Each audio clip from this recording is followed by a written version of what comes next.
Good afternoon, everyone. Bienvenue. I hope that your conference day has been going well after a busy day and productive day yesterday, and a very productive morning today as well. You've already heard a speech from me on this topic, so I'm not going to give another one this morning because we have an expert panel here to share some more specific ideas for you around this topic. But I do want to reiterate a couple things just by way of setting the context. The first is the moment in time that we're in, and as we've been discussing throughout this conference, as a country we are facing complex and intersected crises, from homelessness to mental health and addictions, climate change. Inflation has pushed too many Canadians to the brink. There is a need to really take a moment and rethink how we are delivering, what we are delivering, and what we need to be delivering on the go forward. You add to that's in the context of our current baseline. And that, as we also discussed, we need to grow. We need to grow our population, and that growth is a good thing. And Canada is positioned better than many countries to be a welcoming place for newcomers who are going to come here and bring their expertise and ideas and support a growing economy that we very much needed. And to welcome new Canadians successfully, as this country did for me and my family, we need to have this very explicit conversation about how we prepare for growth. Because as I said to you all yesterday, from where I stand right now, we are not prepared as a country to do this quite successfully yet. The other piece that we said is that we know that in order to support this success, to support this growth, and to support the folks who are coming and their success and our shared success as a result of that, we need strong, inclusive, equitable cities and communities in this country. And our ability to meet our national objectives, again, the central point was that it hinges on whether or not we're going to empower cities and communities across this country to do the important work that we've been discussing all week. And so with that, I'll tell you a housekeeping reminder here. It's going to be a bilingual session. So if you don't have your interpretation device, please get one. I want you to be able to benefit from the expertise of everyone here on this panel. And while you do that, I'll just say, I'm having a moment. I'm quite chuffed right here. It's not every day you get to host a panel, really without exception, of people you admire, all leaders in their respective fields. And so I'm pretty honored to be joined by this esteemed panel here with me. And alors, on commence. Aujourd'hui, nous allons entendre différents points de vue universitaires, secteur privé, santé publique et bien sûr municipalité sur la manière dans le cadre fiscal obsolète dans lequel fonctionne actuellement la municipalité empêche notre pays de réaliser tout son potentiel. Alors, en commençant par notre représentant municipal, j'ai le plaisir vraiment d'être rejoint par l'ancien maire de la ville de Gatineau, Maxime Pénaud-Jobin. Maxime nous donnera un aperçu des efforts déployés par les municipalités de Québec hier, aujourd'hui et demain pour obtenir des sources de financement plus prévisibles qui évoluent avec l'économie. And next, providing a critical perspective on the public health aspects of this discussion, we are joined by Dr. Andrew Buzary, who is the Executive Director of the Gattuso Center for Social Medicine at the University Health Network. I know many of you know the next person I'm about to introduce, a familiar face to FCM. I'm thrilled to be joined by the Honorable Lisa Raitt. Lisa is a former federal cabinet minister, having held the position of Minister of Natural Resources, Minister of Labor, and Minister of Transport. I think I got them all, okay. And today Lisa is joining us in her role as co-chair of the Coalition for the Future, an initiative led by the Business Council of Canada. And we are also very lucky to be joined by another person who needs no introduction in the municipal space, the undisputable authority on municipal finance in Canada, Enid Slack, who is also the director of the Institute of Municipal Finance and Governance at the School of Cities at the University of Toronto.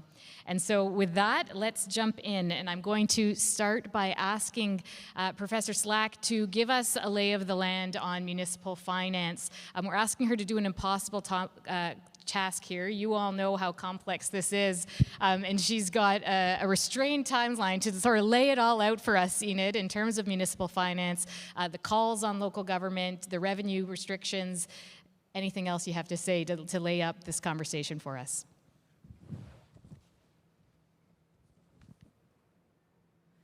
Thanks very much, Carol, and thank you for that introduction. One of the Toronto Star reporters recently referred to me as maybe the municipal finance expert, so indisputable sounded a whole lot better. Thank you. Thanks to FCM for inviting me today, and thank you all for showing up. I walked over here, it's a beautiful day, and to be here talking about municipal finance and municipal fiscal sustainability on a sunny afternoon, I really do appreciate your being here. So I don't have a lot of time, as Carol said, but I'd like to do three things in the time I have. I'd like to first provide some background on what municipalities do and how they pay for it, although I think you all know most of that. The second thing is to look at whether cities are fiscally sustainable. And thirdly, what are the challenges that municipalities are facing that are going to affect their fiscal sustainability going forward? So what do municipalities do and how do they pay for it? Well, as you know, Canadian municipalities deliver a wide range of services to residents and businesses in their communities. In most provinces, municipalities are responsible for water, sewers, waste management, roads, transit, fire and police protection, recreation and culture, and planning and development. And in some provinces, they're also responsible for public health and social housing. And of course, in Ontario, as we know, social service costs are shared with the province.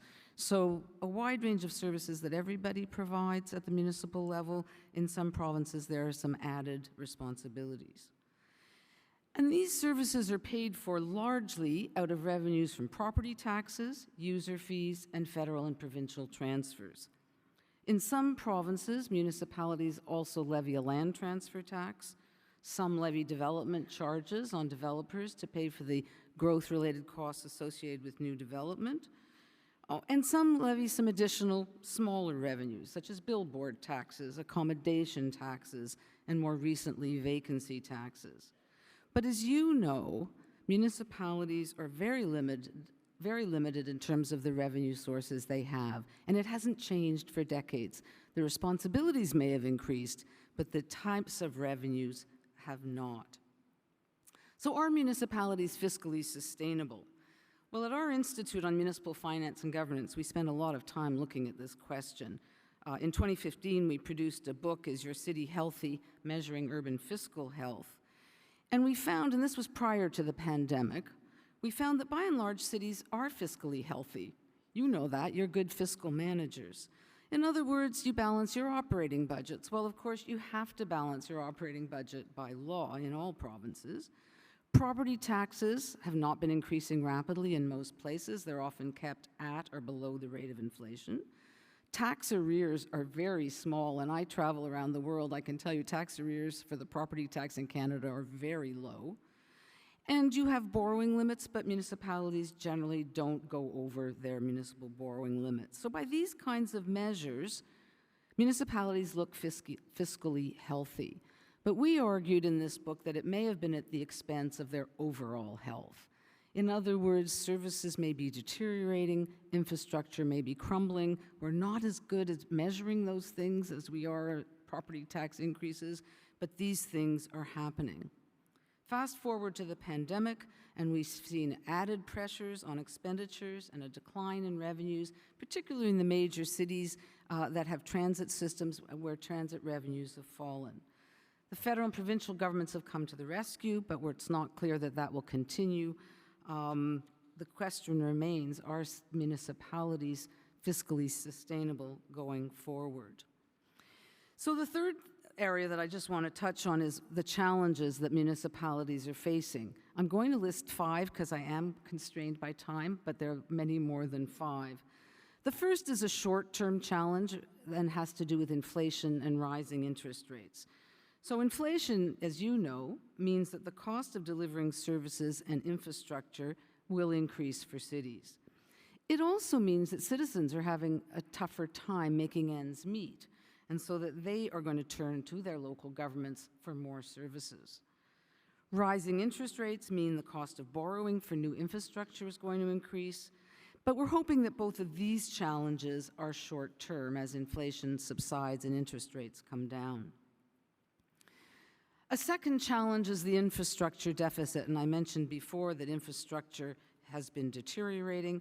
FCM, as you know, has estimated that it would cost $175 billion to replace or rehabilitate all municipal assets that are in poor or very poor condition. It's a huge number. The third thing, we just heard about this, was the impact of climate change. And there are two aspects here under climate change. The first is that municipalities are being impacted by extreme weather events. And again, we just heard about that at the beginning. Flooding, ice storms, heat waves, tornadoes. And these result in major cleanup costs and remediation costs for municipalities. But also GHG emissions are rising, and municipalities are a major source of these emissions. So to limit the global temperature increase, we need to cut emissions by half over the next decade to reach net zero carbon emissions by 2050. Municipalities are a major source of these emissions. This means they need to increase the share of renewable energies, establish cleaner transportation systems, retrofit existing infrastructure, buildings and facilities, and other measures. These are going to place financial burdens on municipalities. The fourth challenge is the work from home and online retail challenge. And I'm fascinated by this one because I frankly don't know where it's heading. But the work from home phenomenon, which began before the pandemic, but certainly continued more dramatically during the pandemic, has a potential impact on commercial property values and by extension on commercial property taxes. So if commercial property values fall relative to residential property values, there'll be increasing pressure on residential property taxes in the future. And I don't have to tell this audience how difficult it is to raise property taxes. But it's a big question mark about the future. We are starting to see some impact in other places in the world. The last challenge I want to mention is one Carol just mentioned, which is around immigration and refugee settlement.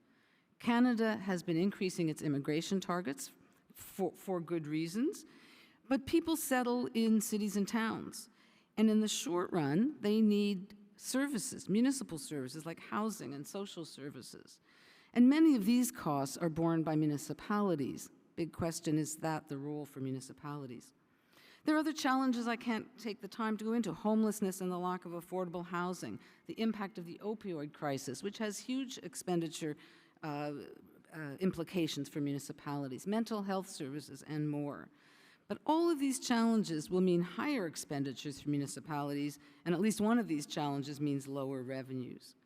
So just to finish, I'm going to tell you what you already know.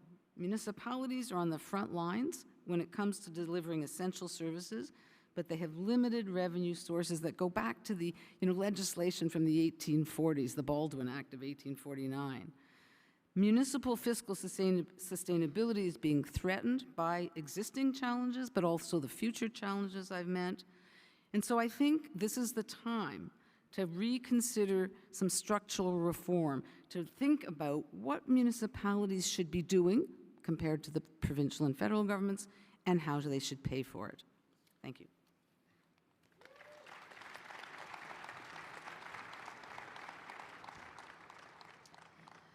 Thank you very much. So the table is set well in terms of the context we're all living, and you did accomplish the impossible of overlying that in just a few minutes for us. Thank you, Enid. I am going to ask you one additional point before we move on. You do a lot of work with international colleagues, international comparators, and we've been sort of having a conversation amongst ourselves here as this group around the ability to raise revenue at a municipal level. And I'm wondering, when it comes to that particular point, if you can share with us anything that you're seeing in peer countries around the municipal ability to raise revenues vis-a-vis the services that municipalities and local governments are expected to provide.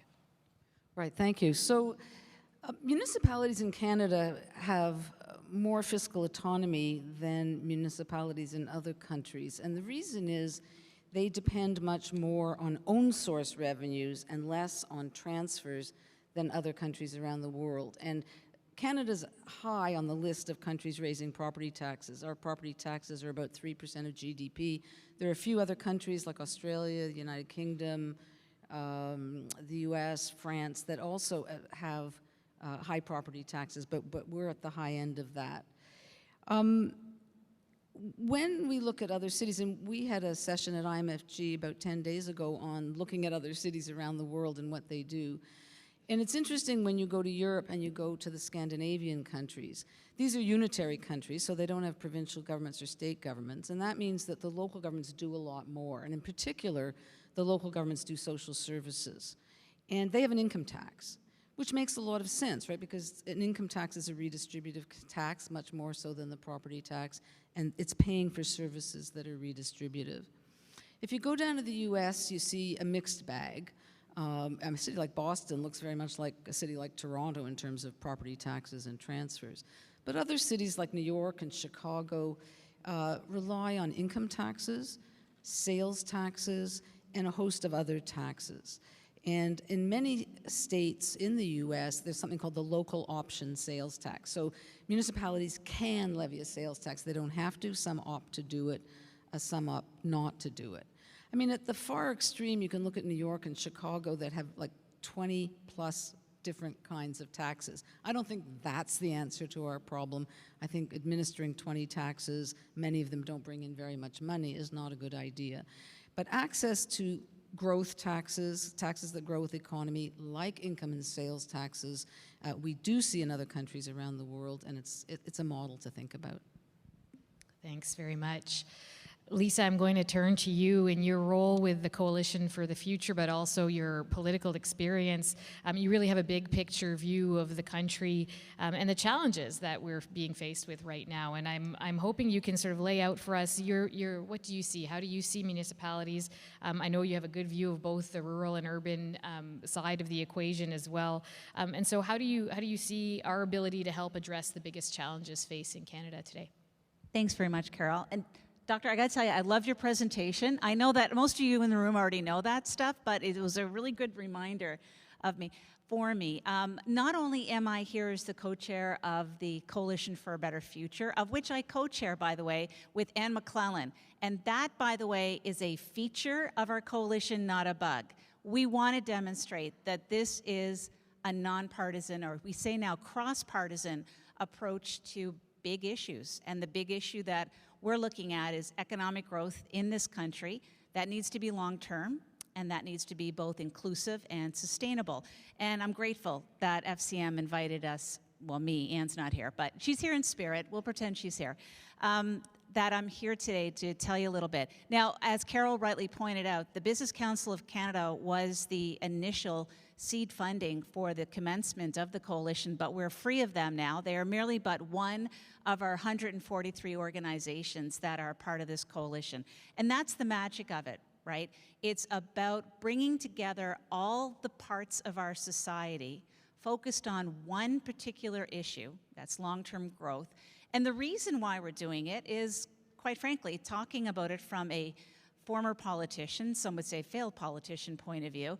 In the past number of elections, we've really lost the thread in talking about long-term economic growth. We're talking about things that are more transactional in nature. And long-term economic growth is a real heavy lift in this country, especially since we are hurtling towards a net zero world. And we need to make sure that we get this right.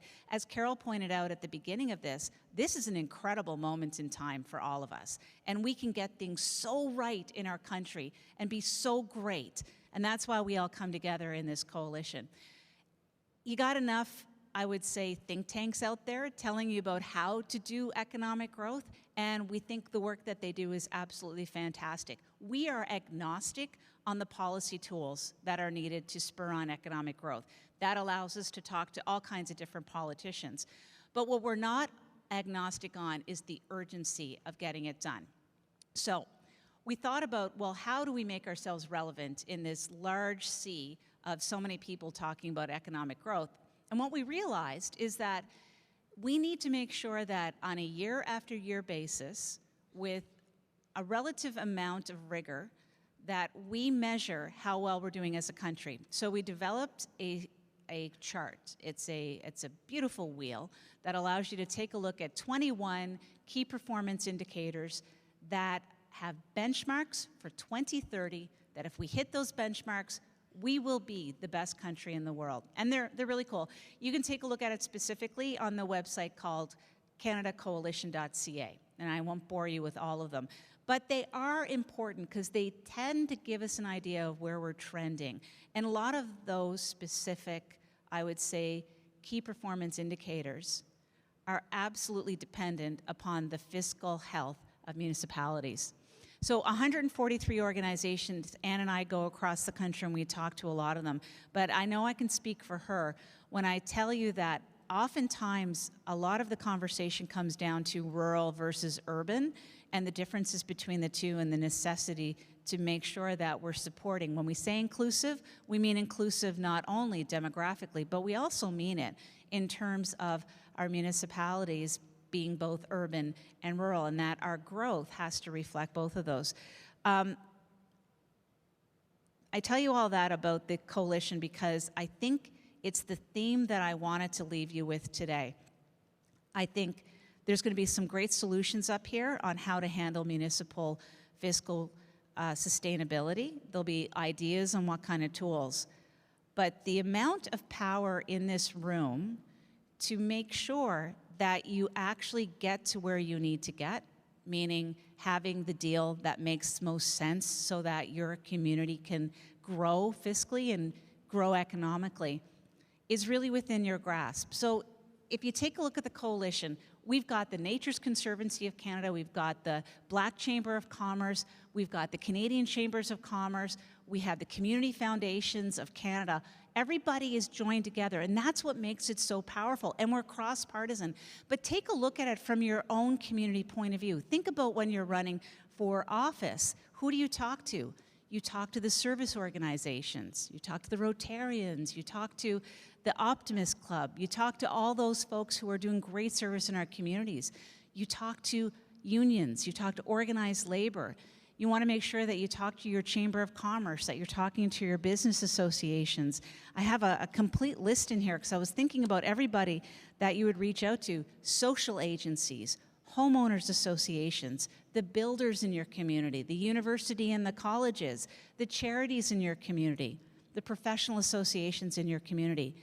They are the ones that can take the message out to elected officials and make sure that on the doorstep, they're going to be asked, well, what are you doing about our municipality to make sure that we're going to be fiscally sustainable and that we are going to be able to be part of the engine of economic growth?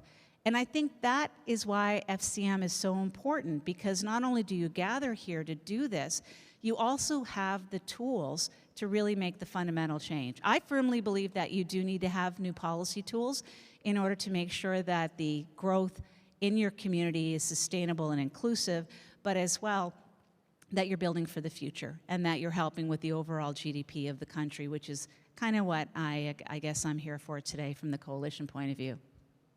Thanks very much, Lisa. And I want to carry on the theme of sort of the necessary growth that we've been talking about. And at the President's Forum yesterday, we focused on the role of municipalities of all sizes in welcoming newcomers, in facilitating that growth in the best way possible. And you talked a lot about the opportunity before us, what we need to seize. And I'm wondering if I can ask you, based on sort of the wealth of your experience, to what extent you see the current framework, the current fiscal framework, preventing us or putting up barriers around accommodating both population and economic growth. Yeah, and I don't want to refer to municipalities as a bottleneck, because you're not a bottleneck, but you've got some serious challenges that are going to have an impact on the country's larger economic growth. So that's the vantage point that I'm coming from. And I thank you for continuously to say wealth of experience, because it just makes me feel a lot older than I think that I am.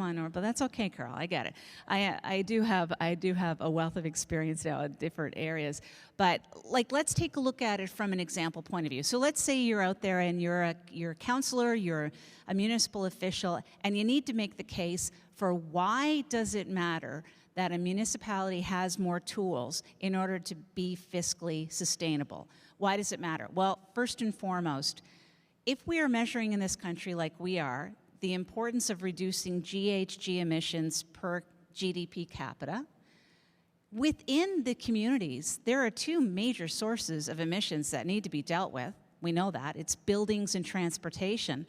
And if you don't have revenue tools and your expenses continue to outpace your revenue that you're bringing in, How are you going to help us in terms of reducing those GHG emissions per GDP capita? You're an incredibly important piece in this puzzle for overall attaining our goals. Another one, let me give you another one that we measure. We measure clean tech sector contribution to GDP.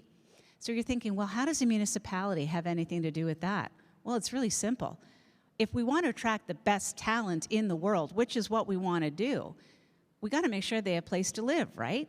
And that they're living in proximity to where they're working, because that's what they're going to take a look at. And they're also going to look in a rural space, do I have access to healthcare and do I have access to rural broadband? I know lots of politicians have come through here because the FCM really is the touchstone for every politician to come to, no word of lie. I'm delighted I'm here in my post-political life, and I would have liked to have been here more when I was in politics because it really raises my credibility. But nonetheless, I will tell you, it's okay to laugh at that. I will tell you that it is so important for us to make sure that when we're competing for talent, that we have the ability to highlight those things. Let me give you one stat that kind of blows my mind that I wrote down. If you take a look at broadband access, high-speed access in this country, in the rural municipalities, in the rural parts of the country, we sit at 53.4%. And in the urban areas, we sit at 89.5%. Yet a lot of this clean tech stuff is coming from the resource area. And where are the resource areas in this country? They're in the rural municipalities. So it all makes sense to me that municipalities have the ability to be the agents of growth and economic prosperity, but to do that, they got to be more than just creatures of the province. And I got more, but I'll talk to you guys later about it. Thank you very much. Andrew, I'm going to turn to you now. We've been talking a lot about sort of the moment we're in right now and the intersected crises that the country is facing. Certainly that's true as well of the public health crises that we're in. I include homelessness in that definition as well. And I want to just turn to you maybe to share your thoughts from a frontline healthcare perspective and a public health perspective. Yeah, so as a really appreciate the invitation, Carol, and I think, you know, from the vantage point of wanting to try to tie a little bit in terms of seeing the resolution that was successful this morning around homelessness in terms of the connection to homelessness and health as a physician and a health policy researcher. I will try to keep some optimism. I love Professor Slack's point about the sunshine outside, so I will try to keep the optimism, but it is hard as everyone is gathering in Toronto, realizing and knowing and seeing the devastation of homelessness that is in our city and that is not, unfortunately, the case in many other cities across the country. And I think the challenge that we've seen, and I think we've been, many of us in the space have been hearing about, writing about, looking at the research and literature around homelessness and health, and really we have to name what is happening is that homelessness is structural violence for tens of thousands of people across the country. It is one of the worst siphoners of life. People who survive homelessness live half as long as the general public. Many of the people I see will not make it past their 45th birthday. That is the reality that I see every week, that many of my colleagues and folks have to continue to contend with. And the realities are these calls have been in place for a very long time. If you go back from a health policy perspective, talking about the importance of every level of government dealing with this issue around homelessness, knowing how it will come up into health spaces, and with full respect, Minister Lalonde, who recently passed, had put this call in the report in 1974, actually being concerned about the state of housing and homelessness when we had 10% of housing being social housing. So we are now currently in the country where there's 4%, and we cannot try to disconnect this from the huge amount of public health implications come to play. So it's not only, again, about the life expectancy, which is, I think, the most stark measure, but when we look at what happened through the pandemic, people who were surviving homelessness were 20 times more likely to be admitted, 5 times more likely to die. And that was what every single one of you in the room had to deal with because we have failed on housing as a human right. It's not because of an individual failure or folks were not washing their hands or not being in safe spaces. They were suffering terrible health consequences, unimaginable health consequences in 2020 to 2023 because there was no housing as a human right. And what we were able to do, and many folks in Toronto and community leaders in the cities and different levels of government coming together, was actually pull together some COVID-19 shelter recovery hotels. And I have to say, being here today, the hope was, in talking to many colleagues, when we could finally see these structures come in place, knowing that they were interim measures because we failed on housing as a human right, we had seen patients, people in tears because they've never had their own bed and bathroom for decades. And the press or media and folks showing these stories, people call me and say, there's no way now that we can go back. We've seen this as a country, and we've seen the response of what every level of government could do, and understanding that health is very local, bless you. And I do think that on this piece, we need to be able to see how that response carries on. And health is local. The cities and municipalities have done incredible work throughout the pandemic. And a lot of these issues coming together to intersect in terms of how health and access is playing out, from things from housing to things like primary care. And so it was very encouraging to see the resolution to declare what it is, that is a national emergency. And it is also about systemic racism in this country. When you look at the data about which populations are more likely to be impacted, it is Black, Indigenous, and refugee newcomer communities that make up 60% of people who are living in chronic homelessness in our own city right now. So I think we have to name these things. I think their solutions have been in place and have been written about, researched, and evaluated for decades, and now we really need action.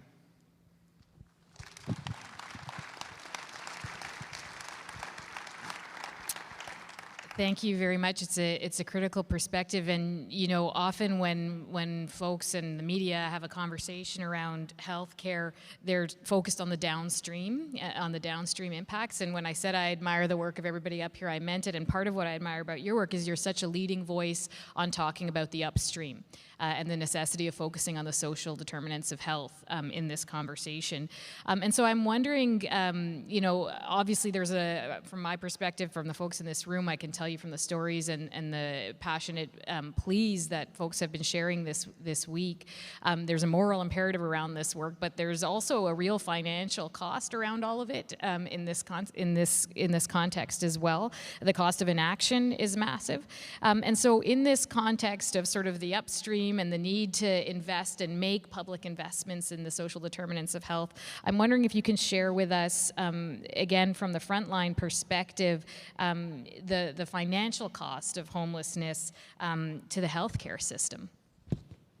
Well, Carol, I think you're first absolutely right that this is the moral imperative and the human dignity piece. I think we have to be really clear about what the cost of inaction has meant on a measure of human dignity. And I do think about the last patient I saw before being here, who's been waiting years for housing, to say that the thing that they're most excited about is to hear and be able to cook their own meal and what that sounds like in their own room. And that has huge implications, both we've talked about in terms of life expectancy, but also what we're dealing with in terms of a mental health crisis, of when you're imposing homelessness on people. The relationship between homelessness and mental health is bi-directional. It runs both ways. When people ask me, say, well, this isn't really a homelessness issue, we're dealing with mental health. I ask people, come spend a week in a shelter, and after that, let me ask you how your mental health is. And people, don't usually take me up on that challenge. But usually, when you look at, again, the issues in terms of the financial and upstream costs, in terms of good social policy being good health policy, the numbers are very stark. Again, when we look at what has changed and shifted throughout the pandemic, of where a cost to be 1 month in a hospital where I work would be about $30,000. And that could be a conservative estimate. And when you look at what it costs to be in the prison system, it's over $10,000 in Ontario. And a very dear friend and colleague of mine, Lana Fredo, calls the prison system now our de facto mental health system. And again, the disproportionate impact of who is actually going through our prison systems.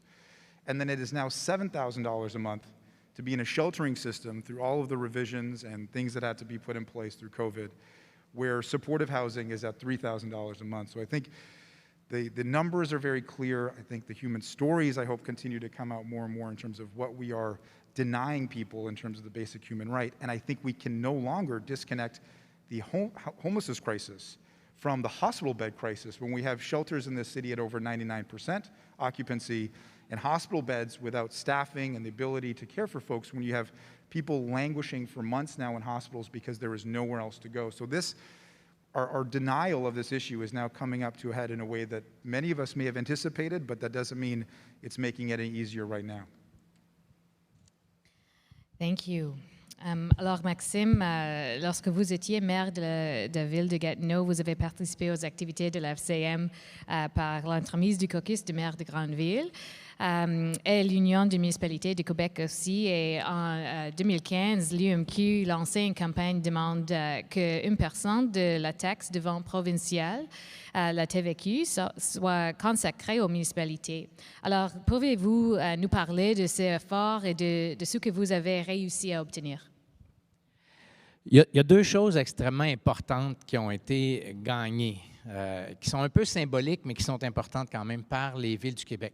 En 2015, on négociait ce qu'on appelle un pacte fiscal, c'est-à-dire une entente entre les villes et le gouvernement du Québec sur des transferts financiers. C'est une entente qu'on négocie à tous les 4 ans. Cette année-là, le gouvernement était en compression budgétaire, donc les villes ont perdu 300 millions. Et le gouvernement ne voulait pas tellement bouger sur la question financière. Donc, les villes ont négocié sur le cadre légal et on a réussi à obtenir la reconnaissance des villes comme gouvernement de proximité. Le ministre, au moment d'adopter la loi, disait « c'est fini les créatures des provinces, c'est fini les administrations locales, bienvenue au gouvernement de proximité ». Il était un peu enthousiaste parce que dans les faits, ça ne changeait pas énormément de choses. On avait le statut, il y avait un peu moins de reddition de comptes inutiles entre Québec et les villes, il y avait certains pouvoirs en urbanisme de plus, mais fondamentalement, ça ne changeait pas. Ce qui changeait, c'est le principe. Par contre, la bataille financière a continué. Et basé sur le fait qu'on était reconnu comme un gouvernement de proximité, on a demandé 1% de points de TVQ. 1% de points de TVQ, c'est 1,6 milliard qui aurait été transféré aux villes. On a été chanceux, c'était une année électorale. Le gouvernement sortant, le premier ministre Couillard, s'est engagé à le faire. Les autres partis ont suivi. Mais M. Legault, c'est un comptable. Ça fait que lui, il n'a pas voulu aller jusque-là parce qu'il a dit, si on vous donne 1,6 milliard, le gouvernement québécois ne l'a plus. Donc, est-ce qu'on coupe dans les écoles ou on coupe dans les hôpitaux? Et ce qu'on a réussi à obtenir, c'est que ce qu'ils ont donné finalement en 2000, la première fois où ça s'est appliqué, c'est en 2020, c'est la croissance d'un point de TVQ. Donc, il y a une tarte. En 2020, un point de TVQ vaut un certain montant. En 2021, le point de TVQ, parce que la tarte a grandi, vaut un peu plus. C'est là un peu plus qu'ils nous ont donné. Donc, il n'y avait pas à perdre 1% aux autres, ils nous donnaient la croissance. En 2020, c'était 70 millions pour tout le Québec. Ce n'est pas énorme là, pour toutes les villes du Québec. Sauf que 4 ans plus tard, grâce à la croissance et malgré la COVID qui a baissé un peu les revenus de TVQ, on va être rendu à 238 millions. Donc, ça commence à être des montants intéressants. Et pour moi, ça, c'est une des grandes victoires parce que c'est aussi de l'argent intéressant pour les gens, parce que c'est de l'argent sans condition. Ça va dans le budget. Si on veut le mettre dans les opérations, on peut. Si on peut le mettre dans les infrastructures, on peut. C'est le choix complet de la Ville.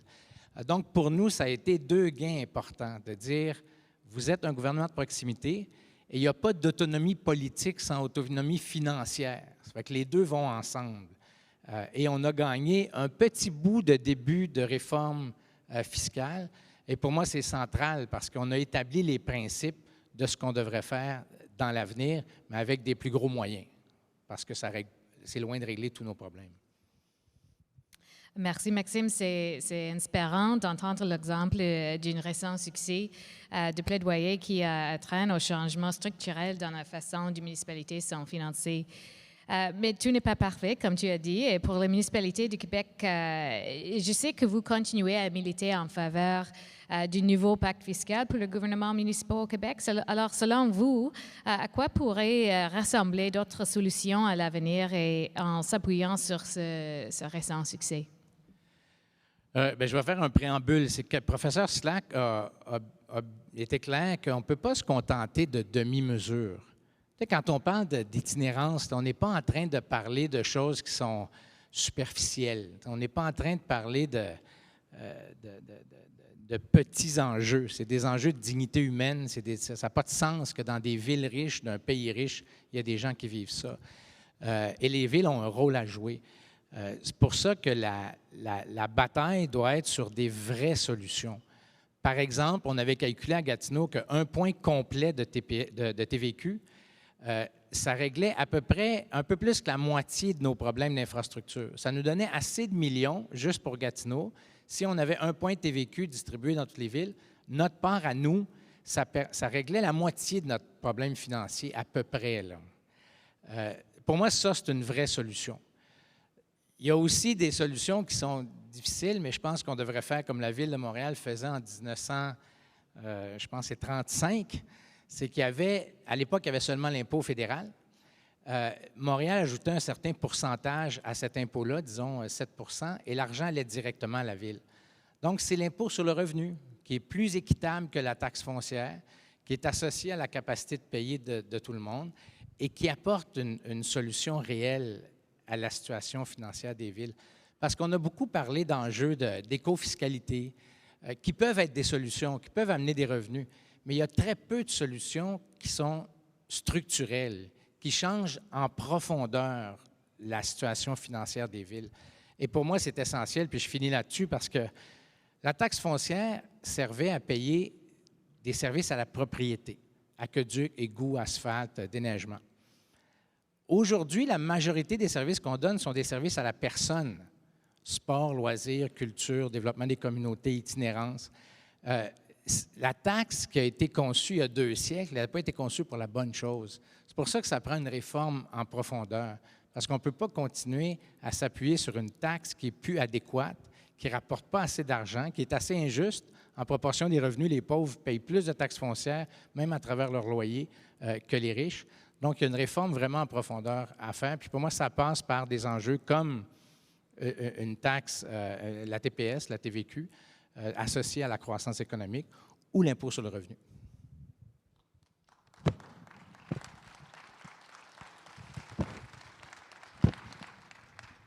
Merci. Well, and we've managed our time well, so we have some time for additional questions, and I'm happy to throw some your way based on the conversation. And Maxime, tu as donné des bons exemples de réformes structurelles, and I want to pick up on that notion. And really, maybe I'll start. Maybe I'll pose the question to Lisa and Andrew around. You know, we all are coming at this, all of us with a wealth of experience, not just Lisa,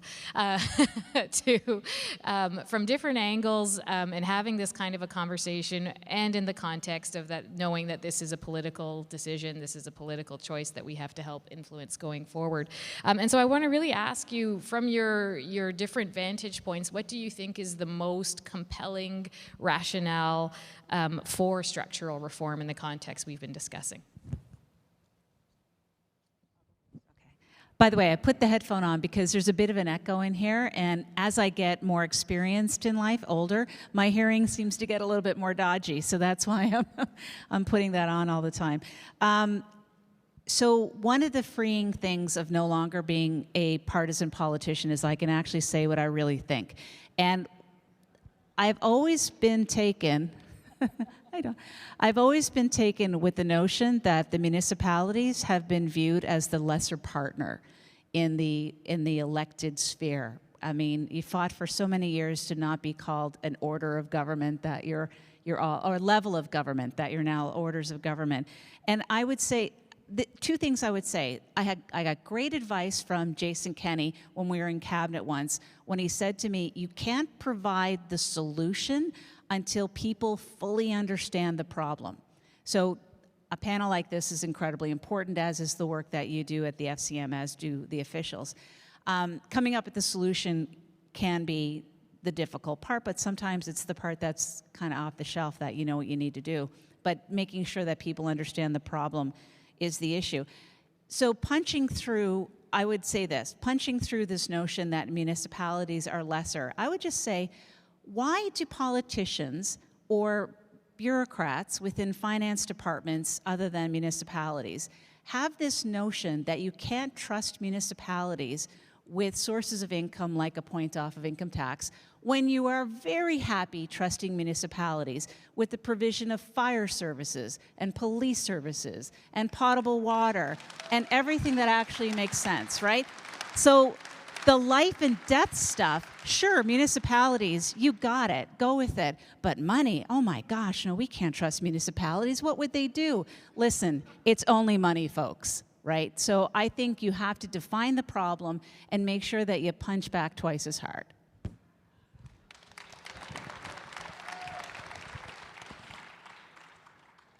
Yeah, I think I'll wait on this with the experience to hear, a very clear call on this. I guess the question, Carol, to understand too, is in terms of the political aspects. Again, knowing that I'm in a room of experts on these issues, I will address the question with some humility, but I do think I have a lot of concern about the realities that I think many of us had hopes, I would say, our aspirations, that in COVID bringing up and making elements, and speaking on this issue and emergency of homelessness, that people would not be able to look away. There was issues now where it was coming, and we've seen this much more, fulsome pushback with NIMBYism and folks saying, well, if people are living in parks, living in subways and tents, then we have to finally address this issue. The challenge I have, and I think a little bit of a different take from Lisa's point, was that on the solutions, we know are really clear. I think the push to hope that the leadership in this room can do is to not fall for the solutions that seem politically expedient or they're within the discourse, because there is huge, back to your point about the moral implications. There are massive moral implications that in a city like Toronto, we spent millions of dollars to clear people from parks when we know the solution was supportive housing. We know that there are very real ramifications in saying we need a police first response, not a housing first or mental health response to addressing issues on public transportation. When we're not going to police or push people out further to the margins as a solution. So I think the real hope in terms of the room of the expertise and the leadership here is that to go to where the evidence is on this, knowing that whether it's about health economics or it's about the moral argument, the health argument, it is there. It is just going to take, I believe, the political will, which again has been referenced for years. But if it's not in place now, this will only get worse. And I think those moral implications, that moral cost that will be on all of us, will only be compounded. Yeah, thank you for that. Maxime, go. Oui, deux choses. Quelque chose de technique d'abord, parce que Mme Slack l'a abordé un peu, mais il faut qu'on s'en rappelle, parce que si on pense que notre fiscalité va mal maintenant, là, elle va aller encore plus mal dans l'avenir. Parce qu'on donne des services à la personne, on donne des services à la propriété. Avant, la croissance du PIB était associée à la croissance du pied carré taxable. Parce que pour faire plus d'argent, une entreprise avait besoin de plus d'espace. Là, ils n'ont plus besoin d'espace. Là, c'est une personne, un bureau, un cerveau puis un ordinateur. Fait qu'il n'y a pas un grand espace. Donc, nous, on a moins d'espace taxable. Sauf que la personne vient dans notre ville. Avant, on faisait des revenus parce qu'avec sa maison, on avait des revenus. On avait on avait des revenus avec son commerce parce que le commerce prenait de l'expansion. Là, elle nous demande les mêmes services qu'avant, en fait, plus de services à la personne. Sport, loisirs, développement des communautés, etc., culture. Donc, la fiscalité municipale s'effrite. C'est la base même de notre fiscalité qu'on est en train de perdre en ayant moins de revenus en proportion par la partie commerciale. C'est grave. Et l'argument politique, pour moi, pour convaincre les autres gouvernements d'agir, c'est si nous, on n'atteint pas nos objectifs, ce n'est pas grave pour eux. Mais eux n'atteindront pas leurs propres objectifs si nous, on n'est pas capable de contribuer. En transport, ça se passe dans les villes. La lutte au changement climatique puis l'adaptation au changement climatique, ça se passe dans les villes. La lutte à l'itinérance, c'est le téléphone du maire qui sonne, ce n'est pas le téléphone du ministre qui sonne quand il y a un itinérant qui meurt dans la rue. En santé publique, en accueil des immigrants, les gens n'arrivent pas au Canada, ils arrivent dans un quartier. Ils n'arrivent pas au Québec, ils arrivent dans un quartier. Donc, c'est urgent de réformer la fiscalité municipale. OK. Merci. And Enid, I know you just said you want to jump in here as well. Yeah. Sure. Well, no, I certainly agree with all that. I mean, the fiscal system that we have was set up in the mid-1800s. And I don't know about you, but I think the world looks a lot different now than it did back in 1849 when the Baldwin Act was passed. But the revenues have stayed the same. And you're right, the future of the property tax is in danger because, you know, people are working from home, the commercial tax base is shrinking, and that's a serious problem. And it's also not the tax to pay for social services, right? I mean, the property tax was designed, as you said, to pay for things related to property. But when it comes to social services, we need to look elsewhere. Of course, we should also have user fees and other things as well, but I think we need to rethink that system. But I think municipalities also need to have a seat at the table when federal and provincial governments are making decisions about immigration, about transportation, about infrastructure. I mean, you are affected by all of these decisions, and you're not at that table. And I think some of that was alleviated a bit during COVID because there was an emergency, and cities were on the front, municipalities were on the front lines, and they were being listened to, but we have to continue that discussion with all three orders of government talking about these major issues that we're facing. I think it's safe to say this room agrees with that point.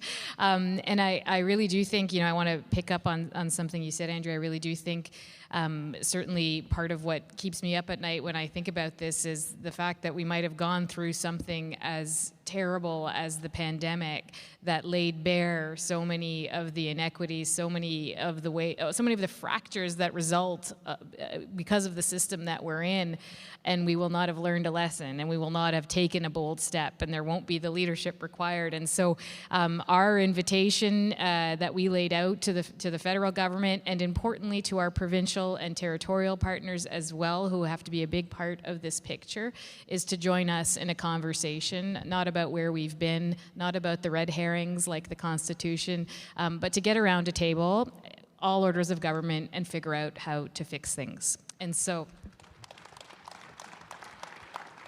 with that, I'm seeing a 3, 2, 1 clock going down here. So I just want to ask everyone to please join me in thanking our panelists, Maxime Pinot-Jobin, Dr. Andrew Boozary, Lisa Raitt, Dr. Enid Slack. Thank you very much.